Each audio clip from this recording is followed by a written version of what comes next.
कहानी की शुरुआत 1950 के दशक के ग्रामीण जापान के शांत हरे भरे परिदृश्य में होती है। हमारे नायक हैं प्रोफेसर कुसाकाबे, एक विश्वविद्यालय के प्रोफेसर, और उनकी दो प्यारी बेटियां सात्सुकी जो लगभग 10 वर्ष की है और अपनी उम्र से ज्यादा समझदार और जिम्मेदार है, और नन्ही मेई जिसकी उम्र महज 4 साल है, जो दुनिया को बड़ी उत्सुकता और निर्भीकता से देखती है।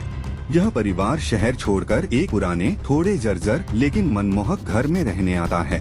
उनके इस कदम के पीछे एक गहरा भावनात्मक कारण है। उनकी मां यासुको पास के एक ग्रामीण अस्पताल में लंबी बीमारी से उबर रही हैं और वे उनके करीब रहना चाहते हैं। नया घर और धूल की आत्माएं। जैसे ही वे अपने नए घर में प्रवेश करते हैं, लड़कियां पाती हैं कि यह घर थोड़ा डरावना और रहस्यमय है। घर के अंधेरे कोनों और अटारी में उन्हें छोटे छोटे काले धूल के गोले दिखाई देते हैं, जो पलक झपकते ही गायब हो जाते हैं। उन्हें लगता है कि यह कोई आत्मा है। पिताजी, जो हमेशा खुले विचारों के होते हैं, मुस्कुराते हैं और समझाते हैं कि ये सुसुवतारी हैं, यानी सूट स्प्राइट्स या धूल की आत्माएं जो खाली घरों में रहती हैं। उनकी मुलाकात गांव की एक प्यारी बूढ़ी महिला ग्रैनी से होती है, जो उनकी देखभाल में मदद करने आती हैं। ग्रैनी बताती हैं कि बच्चों की खुशी और हंसी इन आत्माओं को विदा कर देगी। और सच में, जैसे ही परिवार घर में हंसता और चिल्लाता है, धूल के गोले एक बड़ा काफिला बनाकर घर से बाहर जंगल की ओर उड़ जाते हैं, जिससे यह पता चलता है कि घर में अब खुशियां बस गई हैं। मेई की जादुई खोज। धीरे धीरे सात्सुकी और मेई अपने नए घर और आसपास के हरे भरे जंगल से प्यार करने लगती हैं। एक धूप वाले दिन नन्ही मेई घर के अहाते में खेलते हुए एक छोटा सफेद पारदर्शी जीव देखती है, जो एक झोले में बलू के फल एकोर्न्स लिए भाग रहा होता है। उत्सुकता में मेई उसका पीछा करती है। वह जीव उसे दौड़ते दौड़ते एक विशाल कपूर के पेड़ की जड़ में बनी एक अंधेरी और गहरी सुरंग में ले जाता है। वहाँ वह छोटे जीव के बड़े भाई एक नीले रंग के जीव को देखती है, और अंत में एक विशालकाय भूरे रंग का रोमिल और शांत जीव सोता हुआ मिलता है। यह जीव इतना विशाल और कोमल होता है कि मेई बिना डरे उसके पेट पर गिर जाती है। जब वह जाता है तो मेई खुशी से चिल्लाती है, टोटोरो। यह एक तरह से वन का संरक्षक, गार्डियन ऑफ द फॉरेस्ट है, जिसे जापानी पौराणिक कथाओं के अनुसार ओटोटोरो कहा जाता है। जब मेई अपने पिता और सात्सुकी को टोटोरो के बारे में बताती है, तो वे उसे गंभीरता से लेते हैं। प्रोफेसर कुसाकाबे अपनी बेटियों को डांटने के बजाय उस विशाल कपूर के पेड़ के पास ले जाते हैं और झुककर वन की आत्मा को धन्यवाद देते हैं कि उसने उनकी बेटी से मुलाकात की। इससे लड़कियों को विश्वास हो जाता है कि उनका घर सचमुच जादुई है। बारिश की रात और कैटबस का आगमन। टोटोरो से उनकी दूसरी मुलाकात एक बरसात की शाम को होती है, जिसने इस कहानी को अमर बना दिया। सात्सुकी और मेई बस स्टॉप पर अपने पिता का इंतजार कर रही होती हैं। वहाँ घना अंधेरा होता है। तभी अचानक उनके बगल में टोटोरो प्रकट होता है। वह बारिश में भीग रहा होता है और उसने अपने सिर पर सिर्फ एक पत्ता रखा होता है। सात्सुकी दयालुता दिखाते हुए अपनी छतरी उसे देती है। टोटोरो पहली बार छतरी का इस्तेमाल करता है, और जब छतरी पर तेज बूंदें गिरती हैं, तो उस आवाज से वह इतना आनंदित होता है कि खुशी से जोर जोर से दहाड़ने और उछलने लगता है। बदले में वह सात्सुकी को बीजों का एक पैकेट देता है।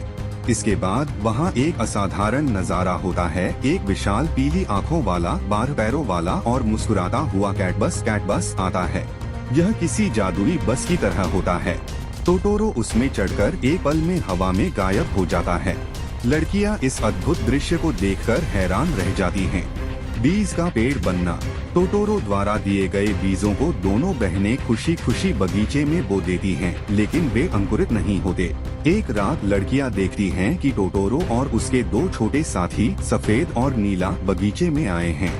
वे बीज बोई हुई जगह के चारों ओर एक जादुई नृत्य करते हैं। लड़कियां भी चुपचाप उनके साथ जुड़ जाती हैं। देखते ही देखते वह जगह तेजी से बढ़ती हुई हरियाली से भर जाती है और बीज अंकुरित होकर एक विशालकाय पेड़ में बदल जाते हैं, जो आकाश को छूता है।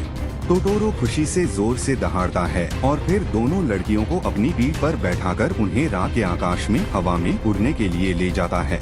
अगली सुबह पेड़ जा चुका होता है, लेकिन लड़कियां देखती हैं कि उनके बीज अंकुरित हो चुके हैं। यह उनकी जादुई रात का प्रमाण होता है। माँ की बीमारी और मेई का खो जाना। कहानी में एक गंभीर भावनात्मक मोड़ तब आता है जब उन्हें अस्पताल से एक टेलीग्राम मिलता है। उनकी मां का बुखार बढ़ गया है और उनकी छुट्टी एक और दिन के लिए टाल दी गई है। यह खबर सुनकर सात्सुकी बुरी तरह घबरा जाती है और छोटी मेई को डर लगता है कि कहीं उनकी मां मर न जाए। इसी डर और मां के लिए चिंता में मेई अपनी मां को देने के लिए ताज़ा मकई का भुट्टा लेकर अकेली ही अस्पताल की ओर निकल पड़ती है। सात्सुकी को जब पता चलता है कि मेई खो गई है तो वह पागल होकर उसे ढूंढती है। पड़ोस के सभी लोग और उसका दोस्त कांता भी मेई को ढूंढने में मदद करते हैं, लेकिन कोई उसे नहीं ढूंढ पाता। निराश, डरी हुई और टूट चुकी सात्सुकी भागकर उस विशाल कपूर के पेड़ के पास जाती है और रोते हुए टोटोरो से मदद की भीख मांगती है। कैटबस से पुनर्मिलन। टोटोरो, जो केवल शुद्ध हृदय वाले बच्चों की मदद करता है, तुरंत सात्सुकी की मदद करता है और कैटबस को बुलाता है। कैटबस सात्सुकी को लेकर हवा में उड़ता हुआ गांव, खेतों और जंगलों के ऊपर से गुजरता है और उस जगह पहुंचता है जहां मेई एक पेड़ के पास रो रही होती है।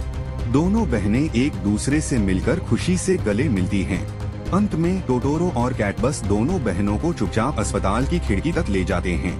वे देखते हैं कि उनकी मां अपने पिता के साथ हंस रही हैं और वह अब ठीक हैं। उन्हें अब कोई चिंता नहीं होती। वे मकई का भुट्टा खिड़की के पास रख देते हैं ताकि उनकी मां जान सकें कि वे उनसे कितना प्यार करती हैं। वे खुशी खुशी अपने घर लौट आती हैं और कुछ समय बाद उनकी मां भी घर वापस आ जाती हैं। यह कहानी इस खूबसूरत विचार के साथ समाप्त होती है कि बचपन की कल्पना, प्रकृति और परिवार का प्यार ही जीवन की सबसे बड़ी शक्ति है।